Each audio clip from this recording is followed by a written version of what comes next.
Kenneth Hardigan-Go. I'll be your moderator and host for this noontime press launch of our Healthy Women Toolkit.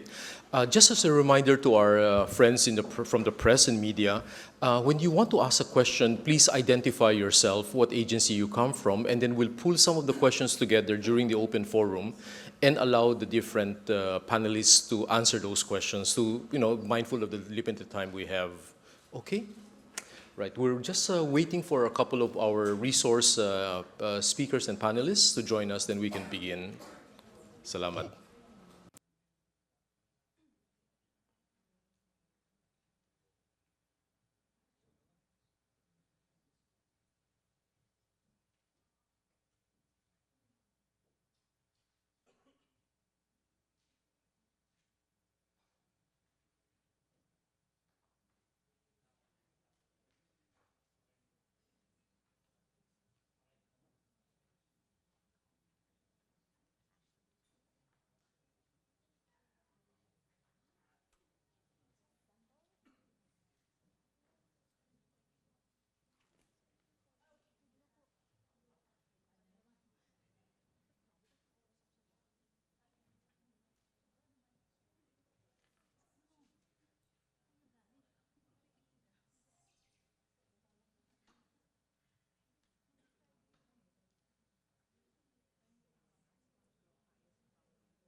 Okay. A pleasant good afternoon to everybody. Thank you for joining us in this press conference and launch. You're going to be part of a historical game changer this afternoon. I'd like to begin by saying that the women have potential to drive economic growth. According to the International Labor Organization, almost 1 billion women around the world have the potential to contribute to move to more to our economies. But the fact remains that women aren't healthy, they cannot work. Families suffer, economies suffer. And the fact that there are gender bias and gender gaps in our health systems, for instance, women are more prone to muscle skeletal injury compared to men having the same type of work, as well as profound effects of pesticide chemicals on agricultural use of these products by women in the field. There's some examples I think we need to address. But the good news is that the evidence of good practice exists, and how to improve this women's health are there for greater economic participation. They aren't just well known, and we have the right people and the right expertise from academia, from industry, from government, private sector, the NGOs. But sometimes we don't talk to each other. We need to bring people together, and this is exactly what you've done in APEC by taking a whole of government and a whole of society approach, so that health doesn't become a barrier to women's economic participation. Now, this is exactly what we've done in this year's hosting of APEC in the Philippines economy, working alongside our partners from the US government and also Merck Serono. Today, we are joined by 5 wonderful people. With that, let me introduce our first speaker, the Undersecretary Nora Terado, to place our leadership of healthy women, healthy economy in the context of Philippine APEC host year theme of inclusive growth and the call for APEC leaders to mainstream gender. Allow me to introduce USEC Nora Terado. She's the Undersecretary for the Management Service and Chief of Staff of the Department of Trade and Industry, Philippines. And before joining civil service, USEC Terado was also the country manager of Headstrong Philippines, Vice President for IT Services, Capital Markets, and Genpac Philippines.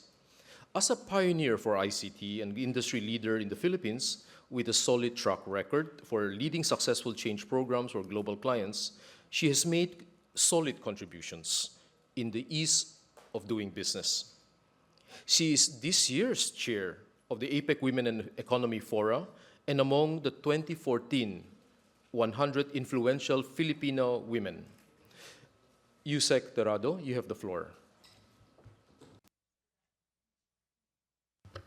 Good afternoon, everybody. Women in APEC represents more than 50% of its population. A UN report states that limits to women participation across APEC region cost economies more than US dollars 89 billion every year. Currently, in the 21 APEC economies, 600 million are in the labor force. So when health barriers inhibit women from entering and remaining in the workplace, it costs the economies a lot of money. So literally, healthy women means healthy economies. And there are ample public and private support for advancing women's economic empowerment. The problem usually is where do we start? The tool that is being launched today provides that framework. And I'm happy that we will really launch it today, because this project is a concrete action of how cross-sector and cross-agency can work together and collaborate.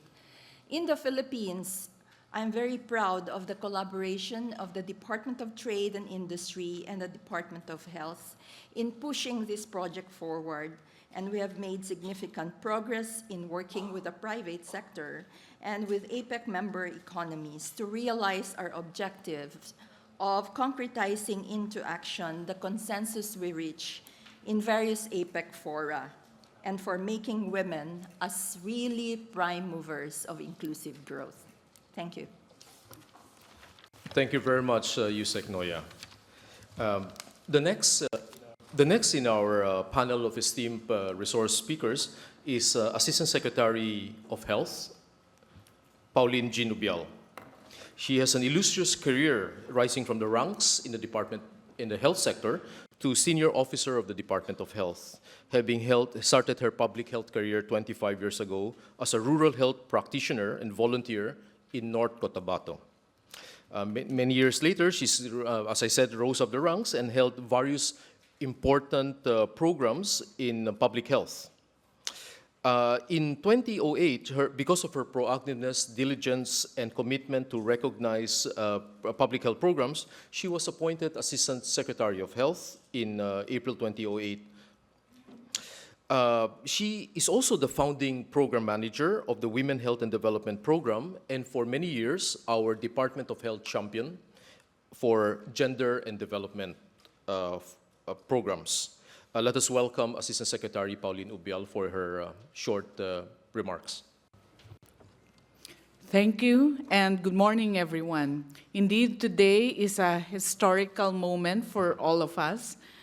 The Healthy Women, Healthy Economy Policy Toolkit has been a work in progress for the past 14 months.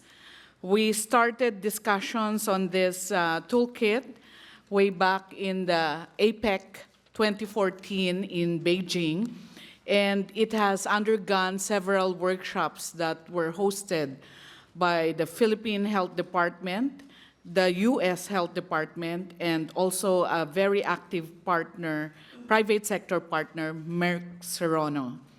The policy toolkit is now being launched to allow women to participate in economic activities, particularly looking at strategies to mitigate identified barriers for women's involvement in the economy. For example, barriers of reproductive health issues, gender issues like double burden for women who are saddled with responsibilities of caring for the very young and the very old in most societies, and of course, security issues, such as traveling at night and going to remote and isolated areas. The toolkit is envisioned as a menu of services or policies that will be implemented voluntarily by companies and institutions, and not to impose such as a regulatory instrument so that companies will comply because of their commitment to mainstreaming a culture and becoming the norm wherein workplaces will be inclusive and welcoming of women's participation. The pilot of this implementation of this toolkit will be done here in the Philippines in the next few months, and we have a volunteer from Regional Office number 3 of the Department of Health and Department of Labor to pilot it in selected large, small, and medium-scale private industries in the economic zone in Region 3. We will start with the development of a scorecard sometime next month, and this will identify specific indicators for interventions implemented by the companies that will volunteer to adopt such practices. The companies will be rated red, yellow, and green, and those rated green will be provided grants so that they can actually document the interventions and the effect on their businesses, whether there has been significant gains in their financial and commercial interests. So that's how we intend to move this toolkit forward. And hopefully the other economies of the Asia and the Pacific can also adapt it and pilot it in their specific areas. Thank you. Thank you, Assistant Secretary Ubial. We're very honored and delighted to have an ambassador join us in this press con and launch. We welcome Ambassador at Large from the United States, Ambassador Kine Russell. She heads the Office of Global Women's Issue. But let me tell you a bit about the Global Women's Issue Office. This is an office that ensures women's issues are fully integrated into the formulation and conduct of U.S. foreign policy. this office works to promote stability, peace, development by empowering women politically, socially, and economically around the world. Now, Ambassador Kine Russell currently serves as a U.S. Ambassador at large for this office. Prior to assuming this position in August of 2013, she served as Deputy Assistant to the President and Chief of Staff to the Second Lady, Dr. Jill Biden, focusing on military, families, and higher education.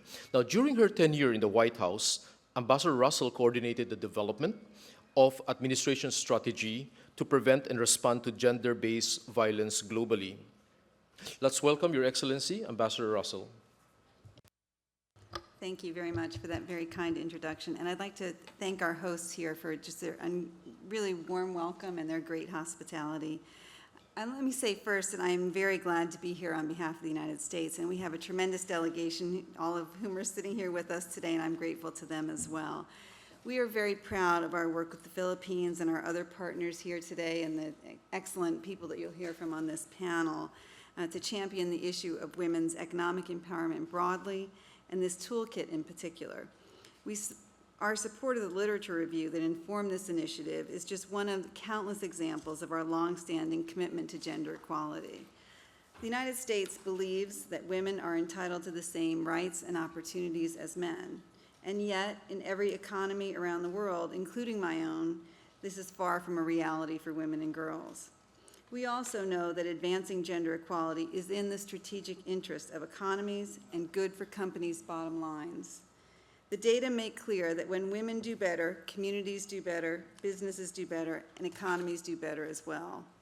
That doesn't mean that the work of changing laws and changing minds in pursuit of gender equality is easy. It's actually quite difficult. There are a number of complex and critical issues that stand in our way. Gender-based violence affects 1 out of every 3 women in the world.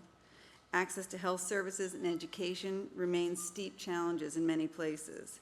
And workplace policies have yet to adapt to a 21st century world that requires us to rethink health, safety, and family needs.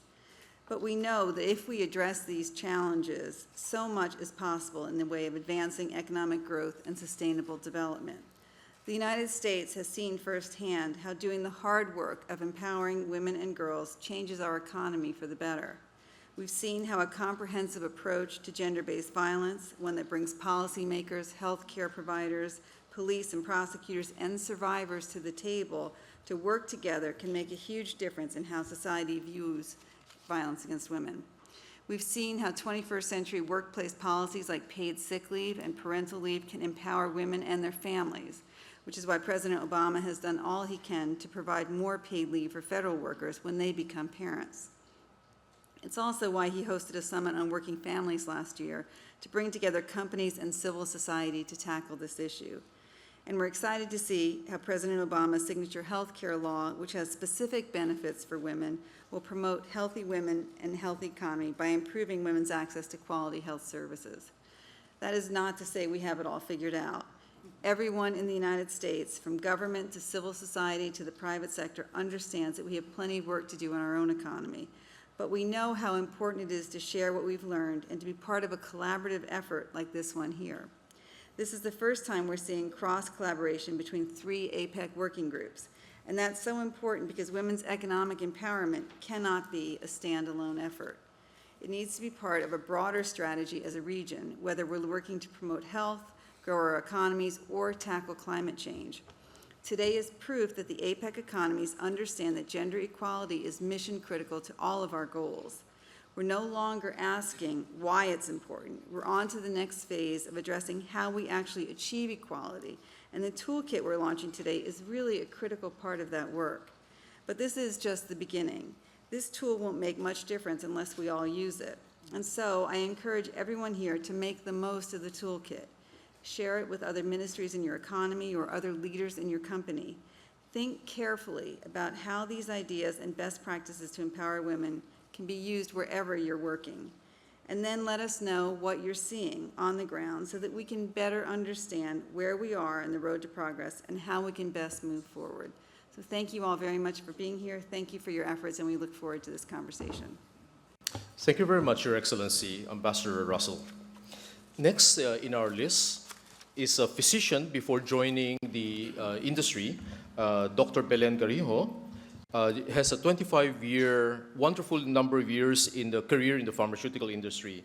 And she has held diverse senior functions and positions and worked in a number of countries around the world.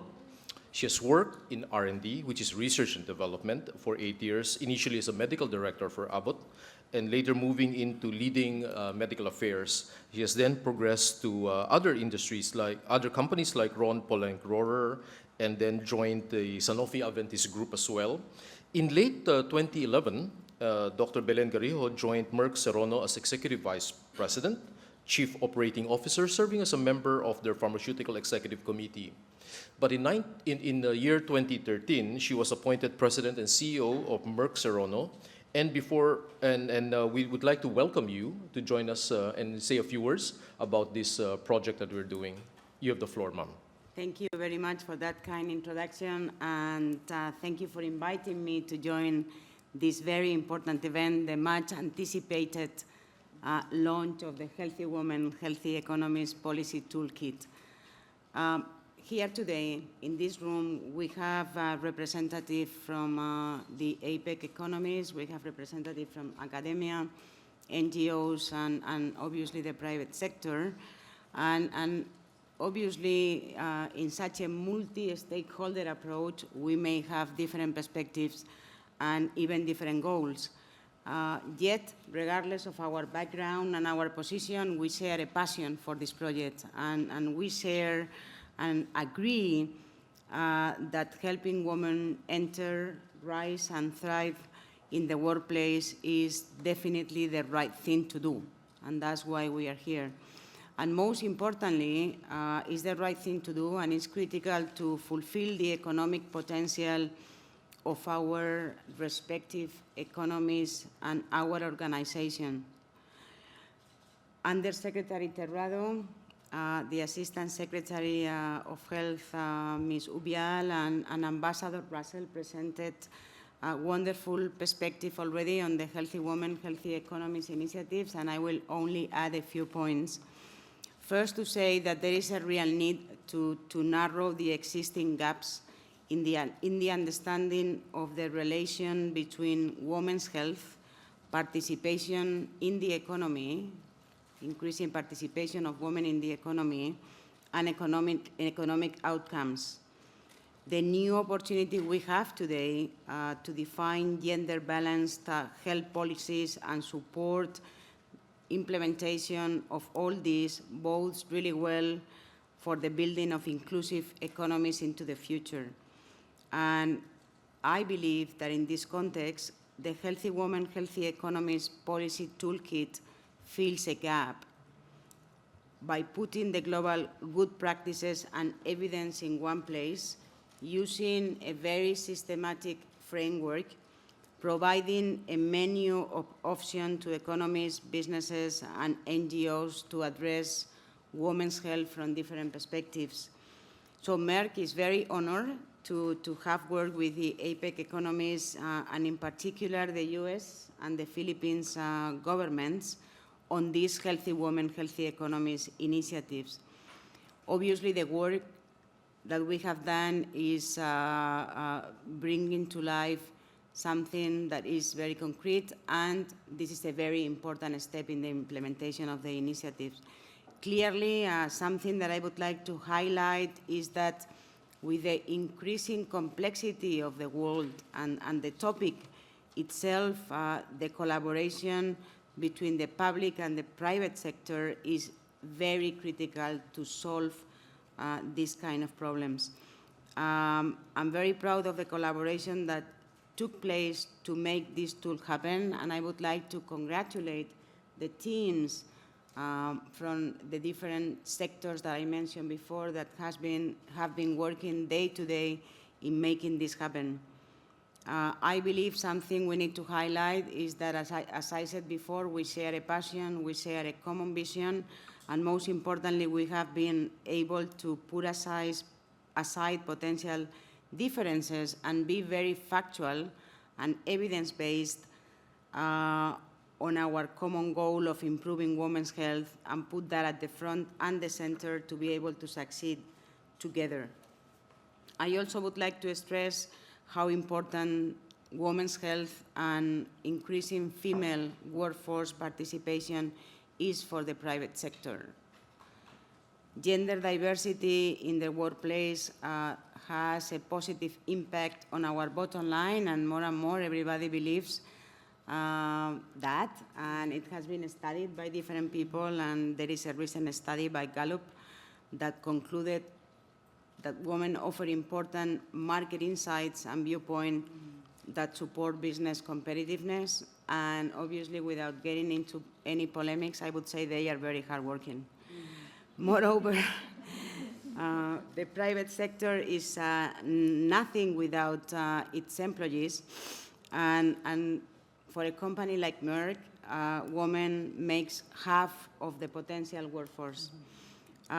With a smaller working age population in many APEC economies, it is critically important to support women that would like to join the workforce. Health goes hand in hand with workforce participation, and obviously if women are not healthy, they are hindered from joining or remaining in the workplace. And this leads me to the final point, which is women's health includes, but also goes far beyond maternal and child health. And depending on where one lives, diagnosis, treatment, and outcomes may favor men. For example, twice as many women who have heart attacks will die within 1 year compared to men. Moreover, diseases such as hypothyroidism, lupus, multiple sclerosis, and anemia are all more common in women, yet, again, the diagnosis and the treatment is often lacking. So we do have a responsibility to do better to comprehensively address women's health issues more effectively throughout their life cycles and in both the workplaces and the communities. Many in the room are leading important projects that are a step in the right direction. And Merck, for example, is working with the Philippines Department of Health on a public-private partnership to increase awareness about thyroid disease, which impacts nearly 8 times more women than men. So we have made tremendous progress over the last years, and I look forward to hearing more on how APEC economies and private sector can continuously partner successfully to move this forward with this project. I want to close by expressing our firm commitment to driving this initiative in order to achieve the goals that we have mentioned before and to benefit women to increase their participation in the workforce. Thank you for joining us today. Muchas gracias, Dr. Bldg. Thank you. Next, but not the least, in our panel, I'd like to introduce Ms. Doris Magsaysay-Ho. She's the Chief Executive Officer of the Magsaysay Group of Companies that has a diverse portfolio covering shipping, logistics, human resource, marine travel, and tourism. She's a multi-awarded personality, having garnered awards such as Global Filipino Executive of the Year at the Asia CEO Awards in 2012. In 2011, she also received the Lloyd's List of Asia 2011 Lifetime Achievement Award for her outstanding contribution to the shipping industry. In 2010, ranked 94 in the Lloyd's list of 10 most influential people in the shipping industry. She possesses a wealth of out-of-the-box innovation and knowledge, and I'm very gratified in knowing her. Let us listen to my favorite ABAC Philippine chair, the dynamic, the tireless, Ms. Doris Magsaysay-Ho. Thank you so much, Ken. That's really kind of you. Members of the press, colleagues, friends, a pleasant afternoon. The theme of APEC in 2015 for both the Philippine government and the APEC Business Advisory Council is inclusive growth. It is exciting thus for for me to be with women leaders from the public and private sectors working together to achieve meaningful access for women to participate in business and to have financial independence. The participation of women in the economy is an important focus for ABAC. That defining moment has come with more and more women able to participate in trade because of technology and e-commerce. Many women today are able to balance their work and family life, working at home as self-employed businesswomen, selling goods and services through e-commerce, or working part-time through platforms that enable one to maximize one's excess capacity in this expanding sharing economy. However, as a mother who raised my children while working in a corporate environment, I know that so much more has to be done to support the woman in the formal sector. Because the present workplace environment, whether an office, a factory, a hotel, or others, often forget the special health and security concerns of women and assumes that someone is taking care of the family at home. Thus, this toolkit and scorecard is a great resource for companies to benchmark their own policies against best practices to ensure that women in their workplaces can fully focus on their work because they are healthy, because they feel safe and secure, and because they know that their employer appreciates that they also have something else that is equally important, and that is the care of their families at home. This toolkit presents a milestone in our shared advocacy to protect and empower women in the workplace. Its purpose to remove the barriers to inclusion and to create the environment needed to give women a chance to succeed in the workplace is an important toolkit for all businesses, every company, and I hope everyone in the Philippines adopts this, to adopt and embrace. We must congratulate and laud everyone involved in this project and for their dedication to make a difference in the lives of women across APEC and around the world. Today is a day we can all be proud of. I thank you very much. Thank you very much, Ms. Doris Magsasayho. The room is now open for the press to ask questions. What I'll do is that we'll take a few questions together and let the panelists decide on answering some of your comments and questions. Who would like to be the first? There are microphones in the corridors. Please identify yourself, the agency you represent, and your questions, please.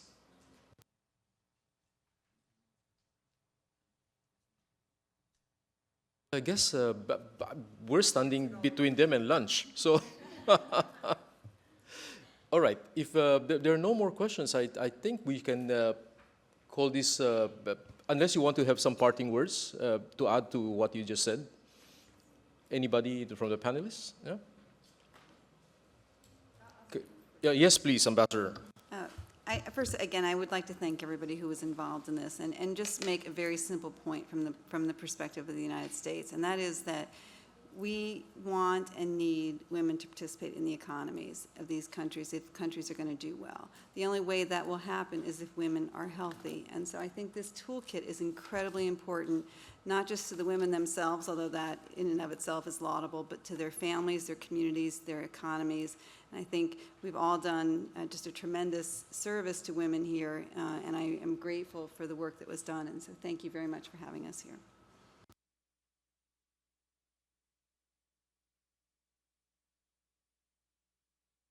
Okay, if there are no more questions, I think the launch and the press conference has been quite articulate and clear. Oh, sorry. Yes. Please come and use the microphone and tell us who you are, please. Good afternoon. I'm Chris Mundo from Philippines News Agency. Can you identify specific targets for the policy toolkit and like how much growth you want to see on women participation in workforce, and what are those services for women included in that toolkit? And to ASEC Obial, you mentioned that companies will be rated with green will be given grants. Can you expound on that? Thank you. Yes, thank you for that question. Actually, we volunteered way back in Beijing 2014 to pilot the toolkit, should it be finalized. And we finalized it this August, and therefore we're developing an action plan on how to go about the pilot testing of the toolkit.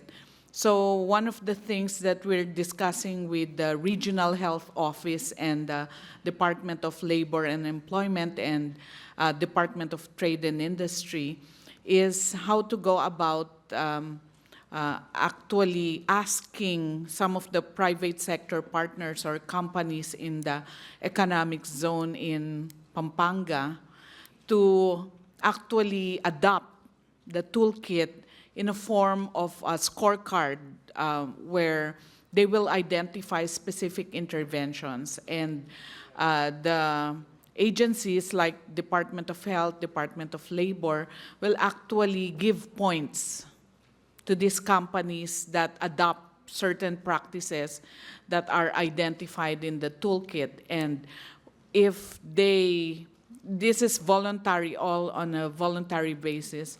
So if they get higher points, that's about 90 or higher, they get a green mark, and then yellow for 70 to 89, and then red for those below 70 for the points. And we said we will give grants to those with green scores. Now, the grants will be used to enhance their programs and to document like the changes or the effects of such programs on their workplace productivity, their, shall we say, business improvement, and other things that are the effect of this intervention. So we'll be doing that, and hopefully in the next APEC meetings, we will be sharing these experiences with the other economies of APEC.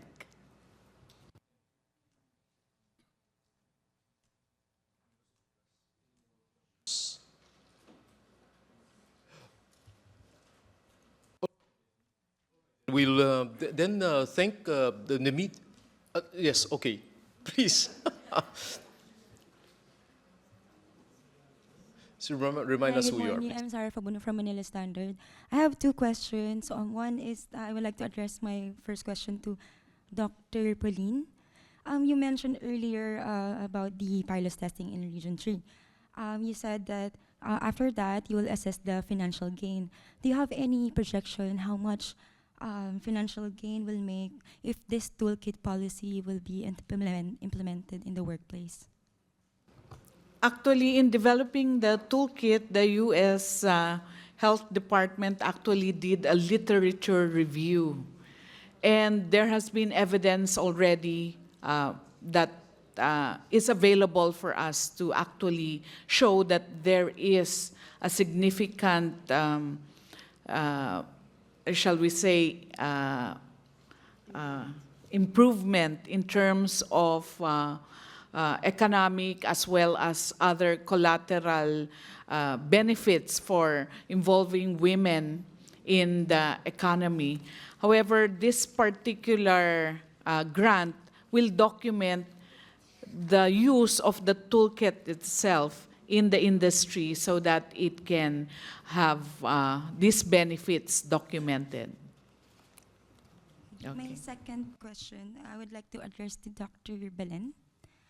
Doctor, you mentioned, do you have any figures about the those women who suffered from heart attack, hypothyroidism, and amnesia?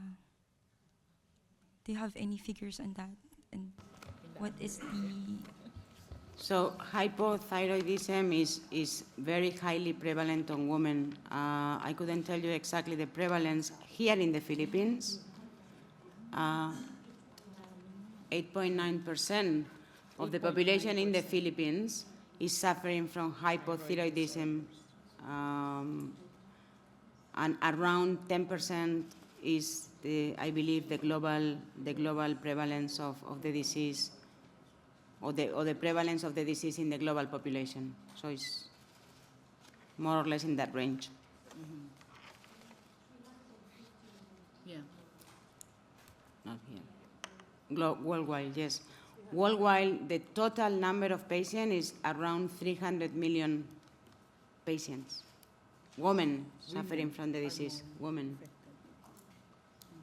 8 times more. In women.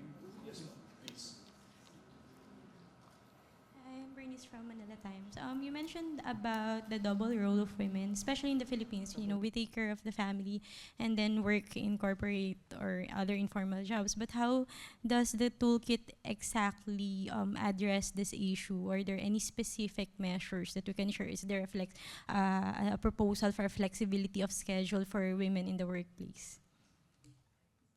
Yes, it's in the toolkit actually. What are the menu of policies and services that will mitigate the barriers to economic participation of women? So what you mentioned about flexible work schedules is there, and also having like child minding centers and other options for the working women to actually, and a supportive environment to actually participate in the economy is in the toolkit itself.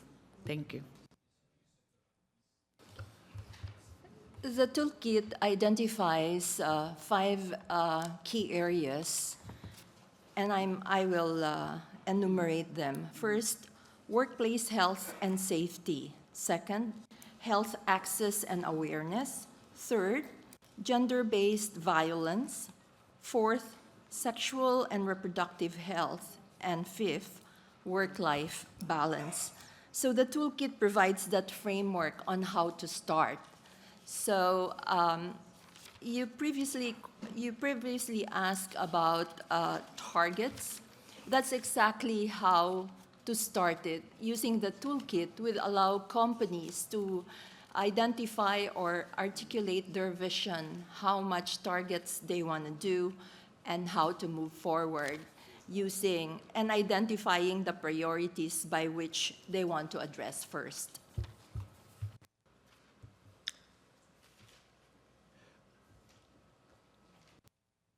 All right then. As moderator of the session, I'd like to thank each and every one of you as esteemed panelists for sharing your thoughts, your wisdoms, your experience with our media friends. And we thank our media practitioners and our friends to join us in this media. This concludes now our media briefing. Thank you very much. And I would prevail upon the panelists to stay for a group photo, please. Maraming salamat. Thank you very much.